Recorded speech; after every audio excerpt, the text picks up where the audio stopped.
Action now, we head into some speed and sound action with the 111 Sports and Saloons.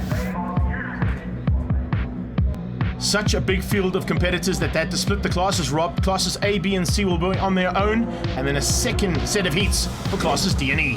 Greg, here's an interesting little story for you. JB Breert entered this morning as a Class C driver. He then went out in qualifying and put it on pole position and has now been bumped up into the A class. So there's that yellow car you see out front. That car there, number 123, was actually entered as a Class C car, but is now running at the front of the field and Class A's. It's putting a little bit of a worry into some of the drivers in Class A. And another worry comes out of Jeff Langeveldt. Coming out of the Northern Regions Championships and Sports and Saloons, he's now into 111 Sports and Saloons for the first time in the JDM tuning Honda CRX. We're on board here with Rinus Pienaar a bit further back. But that man there, Adrian Dalton, will be concerned about the two cars ahead of him. Or have they got ahead of him? No, he's got ahead of both of them. So well done. He got the two cars that were worrying him at first out of the way and now puts them between himself and possibly second place, which should be George Besaidnout looking for an opportunity to get through. Yeah, throwing the likes of Yanni van Rooyen and Roy Aubrey and Harry Arangis, and you've got a big dice that's going to form at the battle of this field, no doubt. In Class B, Warren Fenton looks like he's holding out Richard de Roos at the moment, with Javi Marais there in the C class leading that at the moment, just ahead of Dion Kraus. Langeveldt sneaking through into G&H Transport Corner. As they come out there, it looks like Ryan Quan-Chai also making a maneuver. Oh, Golf 1 coming together with the Porsche. Wow, that was very close and could have ended up in tears. Can you believe that action? That's the 108 car, and Paul Simon fortunately just missing the pit wall as the Porsche puts it on the sideline. That's Marius Waite. He's now going to have to try and find something else in the Trans-Africa Racing stable to come and fight in Class B and C, and hopefully be able to get that sorted out by race number 2.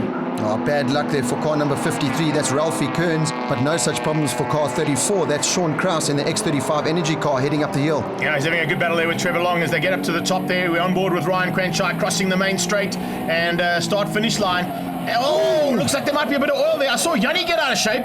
Yanni van Rooyen got out of shape in the Sirocco just ahead of Ryan Quan-Chai. Quan-Chai able to catch it. Fortunately, only they ended up just inside the kitty litter, so it didn't get bogged down. But, there's just plenty of problems. That was a massive one. The Rizlonen on the track magazine BMW there of Vaughan Albedal off the circuit and crashing onto the inside wall. There was such a great piece of driving there from Ryan Quan-Chai. He got it. We got a car number 44 on its roof. Keegan Masters, I think, is also at turn 1.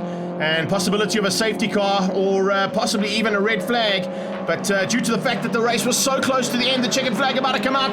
They had it under double yellows, and the checkered flag comes out. It's a win, only just by Adrian Dalton, beating Jeff Langeveldt and Yanni van Rooyen. Class B going to Warren Fenton, and Class C going to Javi Marais, beating Dion Kraus.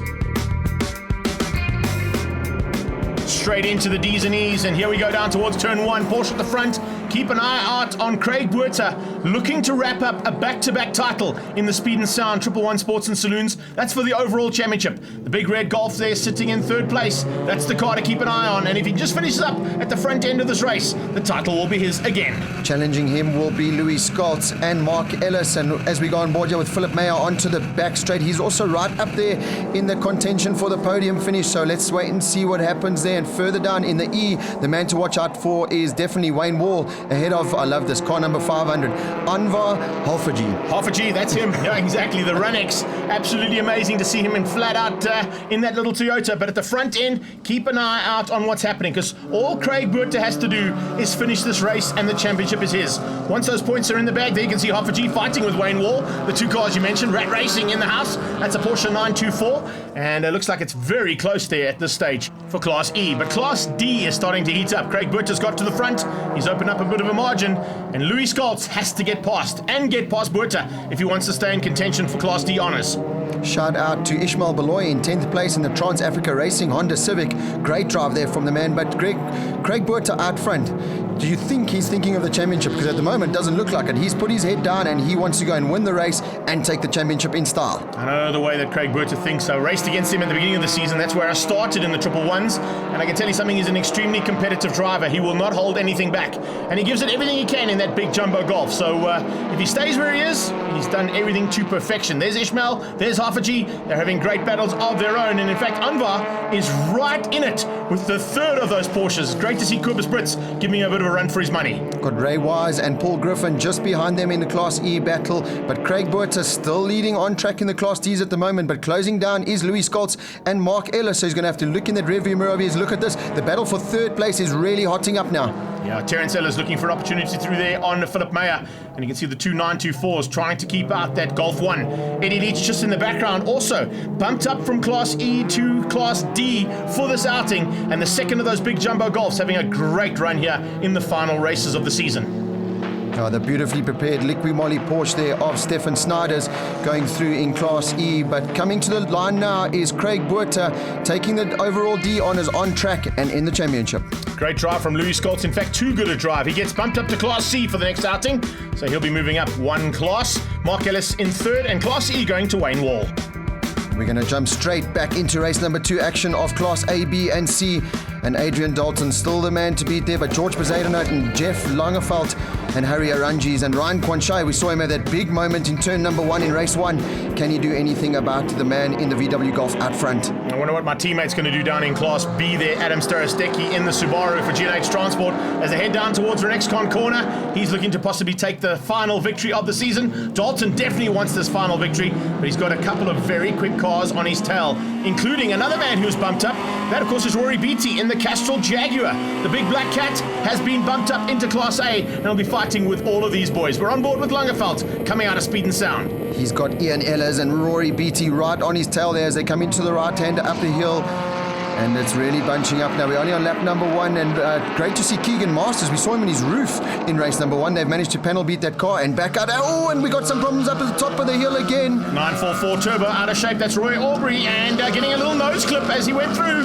Bruce Turner, great drive from him just to move out of the way there in the Speed and Sound BMW. One of the Golfs pulling off there, that's Sean Krause, X35. Dion Krause, his dad, is still involved in the battle. Remember, he's still fighting for Class C honours. At the front, though, Class A heating up as well. Langeveldt being gifted an opportunity to get through as, oh no, another car goes off. The Sirocco of Yanni van Rooyen. Bad luck there for Van Rooyen because he was right up there challenging at the lead as we go on board here with Chris Davison. Now remember, we saw him earlier in the Super Hatch class, but this is really where he's fighting for championship honours here in the Triple Ones in the C class. But at the moment, he's got Harvey Marais, his championship rival, way ahead of him on track. Yeah, it didn't quite go according to plan there for Colonel Custard.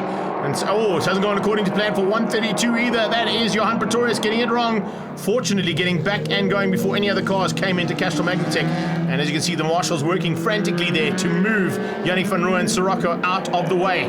Double yellow, so no overtaking down into turn 2, Renexcon corner.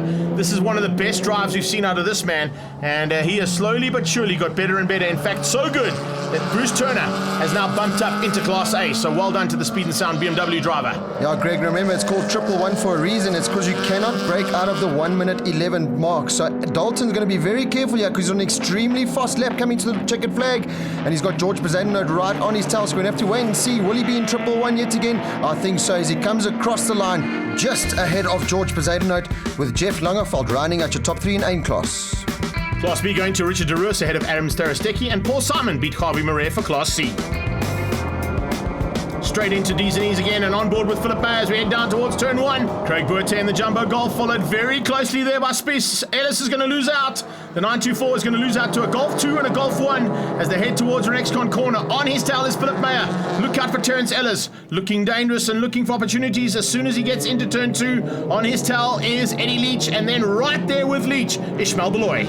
Lawrence Tolyard, Wayne Wall, Ryan Wise and Paul Griffin out in Class E just behind the D guys. But yeah, like you said, out front is that man again, Craig Botha, going for the championship. Saw him in race number 1. He picked up the win, not thinking about the championship. He's just thinking about lap times and leading this race. Yeah, just get away, get it all sorted out, and he's done an incredible job to go back-to-back titles there for the Speed and Sound Triple One Sports and Saloons. Ellis had a big look into Sassel, couldn't quite make it stick there, and the Hospitality Mojo car there is having some big problems. Phillip Meyer has got his eyes on those rearview mirrors because that black and orange Golf, oh, as I say that, trouble at the top, yes indeed. And unfortunately, the 25 car of Jaco van der Merwe pulling to the sideline. End of the day there for the Fiat Stilo. Yeah, on track, the battle is now for third place, and it looks like, oh no, he's not going to make the move there into turn 1. That's car number 79. That's Terence Ellis on 3 wheels. Now he has to defend going into turn number 2. Good move to get through on Meyer.